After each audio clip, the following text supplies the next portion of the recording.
Hi! Good morning! Disney Princess here! Ngayong araw ay may pupuntahan nga ang Disney Princess nyo. Mga 7:40 AM lumabas na nga ako ng apartment. At ngayon pupunta naman ako sa Family Mart. Doon na ako mag-aantay ng mga kasama ko. Nakalagay nga dun sa schedule ay 7:50 nga yung sundo ko. Hindi na rin na ako yung maaga. Nakakahiya naman ako pa yung aantayin, diba? Buti na nga lang din merong waiting area dito sa Family Mart. Dahil ngayong araw ay Sunday. Alam nyo naman ang buhay ng Disney Princess. Kayo, saan kayo kapag Sunday? Tara, cheers tayo! Ito talaga yung masasabi ko sa buhay ko na the best decision that I ever made in my life is to accept Jesus. Masasabi ko talaga na may saysay ang buhay natin dito sa mundo. Meron din tayong halaga na kung feeling natin hindi to importante sa mga tao, pero kay Lord ay talagang napaka-special natin. Una, hindi ko rin naman siya maintindihan, pero paglipas ng panahon, naiintindihan ko na yung mga salita niya. Pagpapatuloy ko ng pag-church, glory by glory, naiintindihan ko na siya. Sundo na nga pala ako at on the way na rin kami sa kasama namin para sunduin. 40 minutes nga yung travel, papunta sa kanila. Dito nga pala kami sa Miken. Mga kababayan ko dyan na taga Miken at gusto nyo mag-church, just comment or di kaya i-reach out nyo ako sa messenger. Adresan yung transportation para din naman masundo kayo.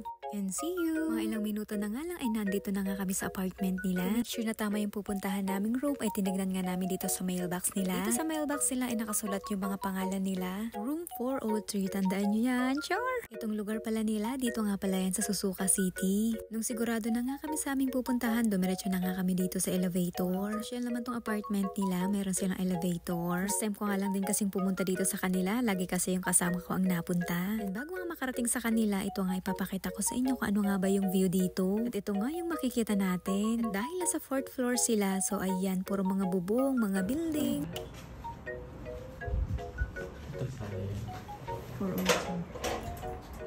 Good morning! Good morning!